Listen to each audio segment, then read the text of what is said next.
Taurus. Alamin natin yung ganap sa inyo sa December 1 hanggang December 15. Kalating buwan ng December.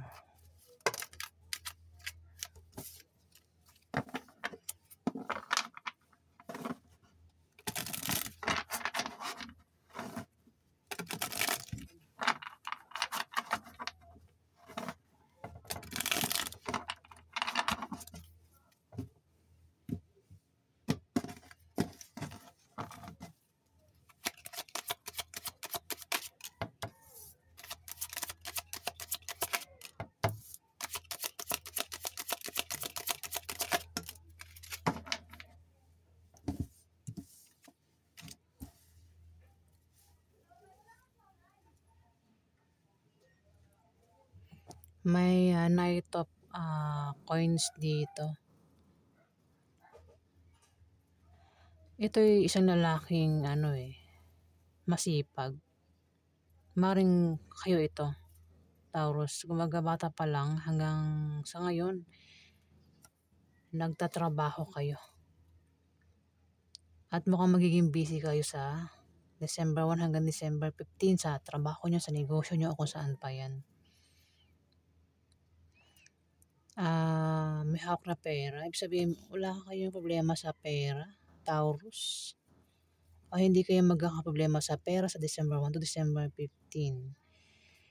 Maring isa kayong emperor. Isa kayong ma-impluwensya at makapangyarihan tao, Taurus. Pero kung hindi ikaw ito, may emperor dito ang kasakasabot. Itong emperor nga ay makapangyarihan at ma-impluwensyang tao. Ayan. Pero kung ikaw yan, ayan, kayo ay ma-impluwensya at makapangyarihang tao. Maaari din na kayo ay maging kampante lang. At maaaring magkaroon kayo ng katatagan o maaaring maging matatag ang sitwasyon nyo sa December 1 hanggang December 15, Taurus. May Two of Wands dito. Maaaring meron kang idea o pangarap na gustong gawin sa December 1 to December 15. May hindi kayo balanse.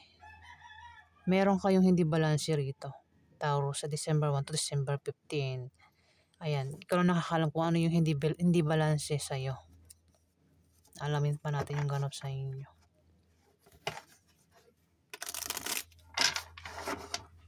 Ganap sa mga sa December.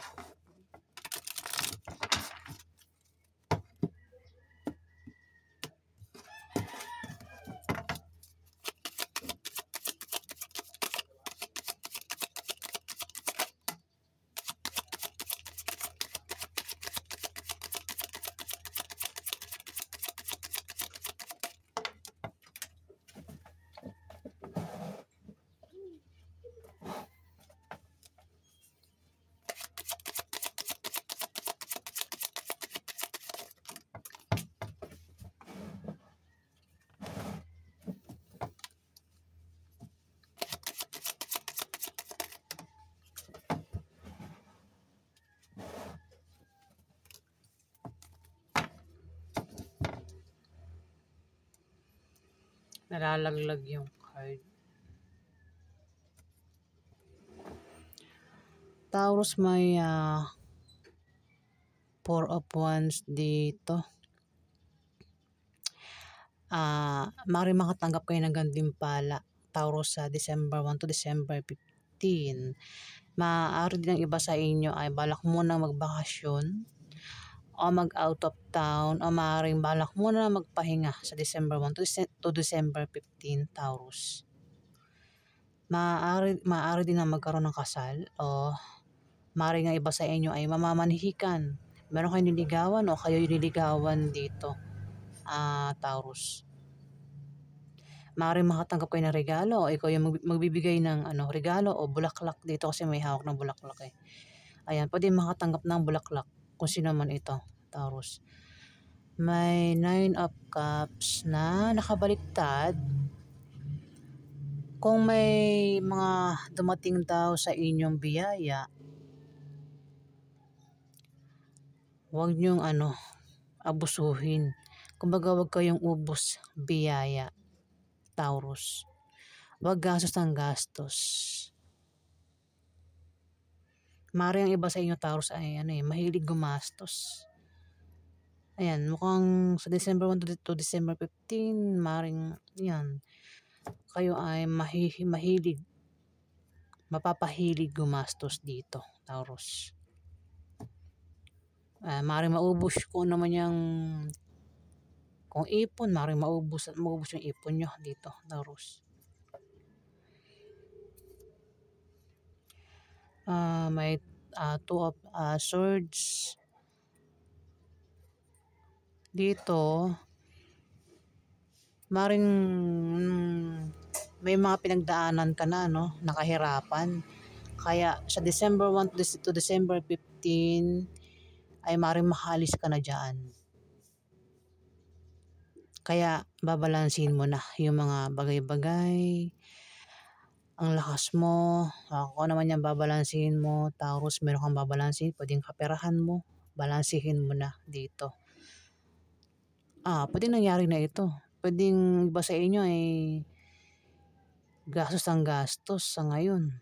Kaya naman sa December 1 to December 15, babalansin mo na yung kaperahan mo, Taurus. Kung ano man yan, babalansin mo nga daw dito.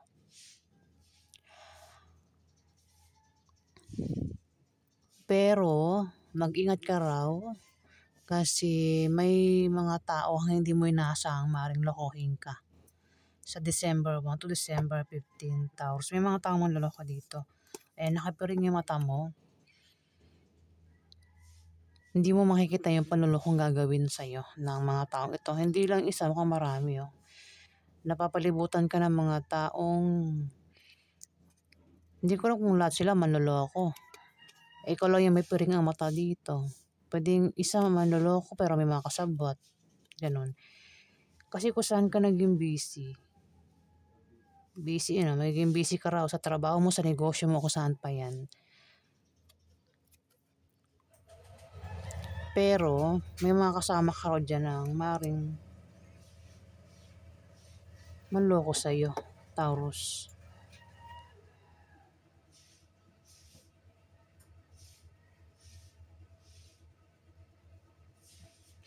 At may 10 of Cups dito. May darating na okasyon o pagdiriwang na patungkol sa pamilya nyo o maaaring ito ay patungkol sa mga kaibigan mo. Ayan, magkakaroon daw ng kasiyahan. Pwedeng inuman, kasal, binyag, selebrasyon, birthday, o kung ano pa yan. Ayan, at pwedeng kayo-kayong magkakaibigan o kayo-kayong magkakamag-anak yan. Magkaroon ng kasiyahan dito, Taurus.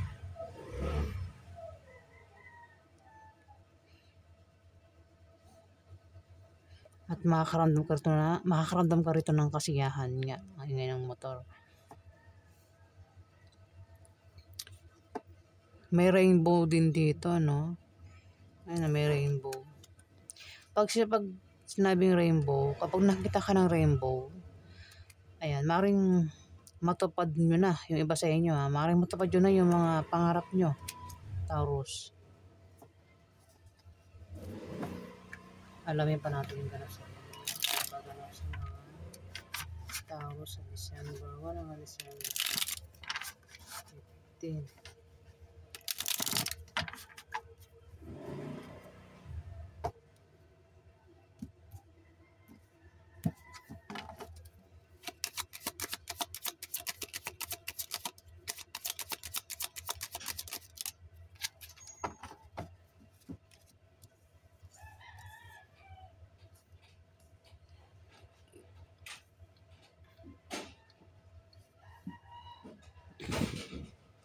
May darating na magandang balita, Taurus. Maring meron kang wish na magkakatotoo. O baka meron kang gusto dyan na bagay na gustong mong bilihin, mapasayo. Mukhang magkakaroon ka niyan. Mukhang mapapasa iyo, Taurus. Yung bagay na yan.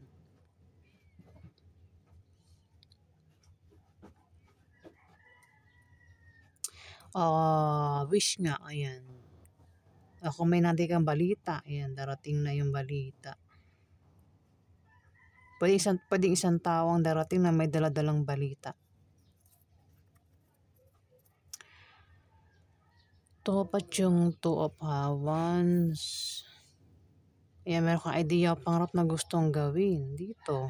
Kaya nag-aantay ka ng balita kasi meron kang gustong gawin dito, Taurus. Gusto mong gawin is yun nga, baka bibilihin mo yung bagay na gusto mong mapa sa iyo, Taurus. May judgment, may paghatol na magaganap. Pwede ikaw yung mahatulan o may mga tao mahatulan sa paligid mo, Taurus. Maaari din na may mabubunyag na sikreto. Meron kang malaman na sikreto, Taurus, o may hingi ng tawad dito. Maaari din na may gagaling sa tamang oras. Maaaring kayo ay magkaroon na ng kapayapaan sa December 1 hanggang December 15, Taurus. Walang mahahang. Walang mahahang, nakabaliktad yung hangman eh. Walang mahahang dito, Taurus. Kung meron kang binabalak planong gawin, walang mahahang dito. Sa December 1 to December 15, Taurus.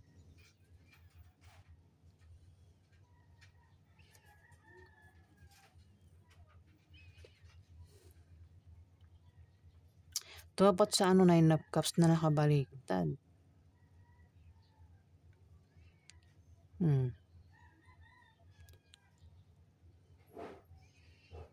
Maaaring nakatanggap kayo ng ng blessing. Pwedeng tanggap nyo, pagkain, gamit, o pera. Pwedeng nangyari na mangyari pa lang. Walang pero yun nga, dahil nakatanggap kayo ng blessing, pwedeng maubos yan. Pwedeng abusuhin nyo. Kakagastos, kakakain.